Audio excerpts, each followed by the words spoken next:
Shisingi hadian bagi jingalang kunhun menteri ke Sarkar Meghalaya Democratic Alliance kala muncur ban penrikam ka Code of Criminal Procedure CRPC bat Code of Civil Procedure CPC haborok wei ke jela uba Titus W Khan Chief Executive Member ke Khasi Autonomous District Council ula penpau jing persya igani garai habakran lagi lar pathai kubor ke step Patrick Nailur Arjar Puar ula ong ba konsel kala ajumut ke Sarkar jela badai ban pelaj igi yang ke syari bla thau po khrenet ban riu kriti sensyar naki kendon ke CRPC bat CPC. Luang bagi District Council Code kidi ban beteng ban yo ke bor rekam katkum ke paragraph 4 bat 5 chung ke khrenet ban riu jo kriti sensyar ke India. Luang bagi District Council kidi ban beteng ban yo ke bor rekam katkum ke paragraph 4 bat 5 chung ke khrenet ban riu chung ke riti sensyar ke India. Luang bagi Sarkar jala kampat dai ban ya chekmat ban penmi ik notification. Piga jingkot ke jongai kini ke press conference mentara step kalong bahadin bangai i baka kabinet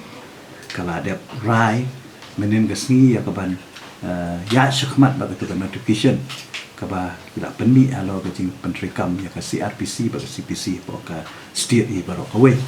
dia ke jing sian nak ngila adab ya keren ke tu sni du bagi meeting bu chief minister bagi deputy chief minister bagi minister badalang resmi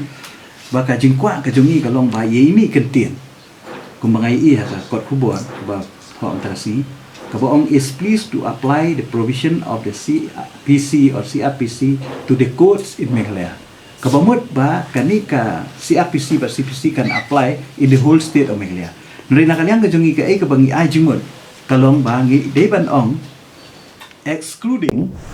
the courts created under the 6th schedule to the Constitution of India, and this court shall continue to derive powers under para 4 and para 5 of the 6th schedule to the Constitution of India.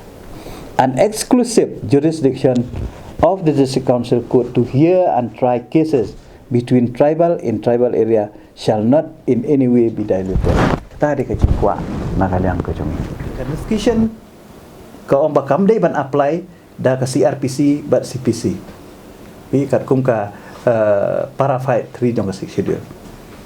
Kat baka notification pat ka ong ba can apply to all courts in Meghalaya. Tehaba ong all courts in Meghalaya kamut village court, subordinate court, district court, district council court. Kani ka notification hi kala dilute ya ka powers jongki district council court jongi.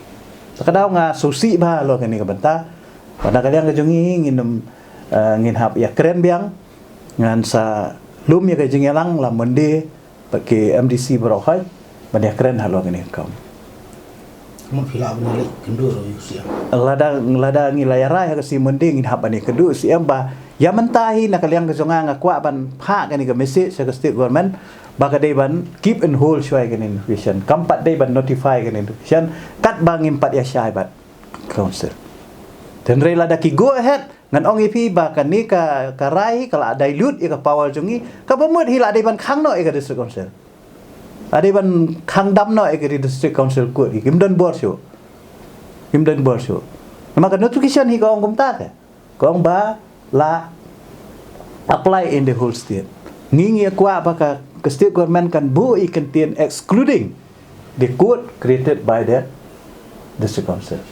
Tadi ka jingkwa jongi ka government kala khat ingi banyak keren ngila keren hitai benta ba ka jing ong jong government ru ka ong ba ka notification pin page hang tu the district council court shall continue to derive powers under para 4 and 5 the 6th schedule of the Constitution of India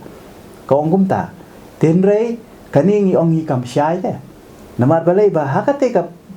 paragraph ka baningkong pat is pleased to apply the provision of CRPC 1973 to the courts in Meghalaya. Kami ngilaya ya lang hal tu ngiru kiru kidon kerja kestan kiru ki persya ya kan ni tengi hab ani kenduk lang iki ngin sa kontak ikiru tere da kaliang kejungi ka kasihil hi lamonding ini kenduk ini kentin bang suwit itu kentin bagi suwit hang ni orang batu the courts in Meghalaya dikatai kalau peniap no ya ke ga baki ong hapo the district council court shall continue to derive powers under the paragraph 4 and 5 district schedule kam dan jimut syuk kan habala ong in the courts of Meghalaya tu la de ban interpret la sya interpret tu berokai pi ka daw kalong ba kadon ka kes hapo high court kabaya file na kalor ka powers and function jong district session court apo nong po bu trial ka case ka murder case habala convict yo tau brio ti don bu tau brio file ba challenge ka power jong district session court nata ka daw kala pelong ya ka court ban long alert plan ba kini kimdon ya ka power namare ki case ki badai tribal hi dei ban trial apo district council court tenre ha ka ju ka porpat ngaso ba ka dei ka jing bakla na kaliang jong AG jong government ba uli commit ha ka court ba ong ba ngin sora dan notification ka ini kata mereka ni ketika sensitive issue ngaso ba na kaliang government kam dei ban rush ka ni kani ri kambalong mentate kan sa tadut ya ka jing sngo jong pai ba apa ka state ibaro ko we mutla syai ki bilik skut ki subordinate court dan kam dagi brio ki pas SLB mo dan dagi pas lo banlong CM banlong kita ki nong bisyar na kaliang jong ka district council ke jongi ngamut hakini ki hima te kidon ki court jong ki hima kidon ki bilik skut kamut baro hab ya pas lo kamdan chu tu ka praktis ka bangi ju le barobor tang ya ka spirit jong ka CRPC nani ka spirit jong ka CPC ngi pentrekam pi tenre mentapat kala long kumni da Hongkong ta habala apply the whole state nanga nakaliang ka jong ahi kerpat ka sarkar bahkan sobahaban subu tang ini wording banong excluding the code created by the sixth schedule tang kata ya ka ai ka baki kwa ban ai pori kita ki judicial magistrate ngim don bor ban khang ya kata reha ka juga por pak kim dei do ban sim ka bor ke jongi ka bangi la don pa ka pi kani ka de issue jongi ka district council ka ngam kwa ban penyakhle ya ka issue jong ka district council bat ka issue bat ki MLA ki jongi lani ki MLA jong ka NPP lani ki MLA ki badan haka coalition ka jongi namar ngiru habangi rai ya kani ka rai ban pha da ka resolution sya usiam halo bangi persya ya kani ka notification ngi syong KMDC barot bat NPP bat UDP bat HSPDP bat Kongres ngi telilang halo kani ka issue teka question ban ong ban ya keren bat ki MLA jungi kamdei namar ba kasyong haki ken ban suthu maki MLA lagi kam he ban yangi kam start ban yangi ta kiri ban suthu kan ya ka ai kiri ban suthu ka tata kasyong haki ada kim suthu ru ka sya ka ta ka ki ha ban jubab yo pai ba inunu ki MLA menta ki badan ha assembly ki ban jubab yo pai ba halo kani ka issue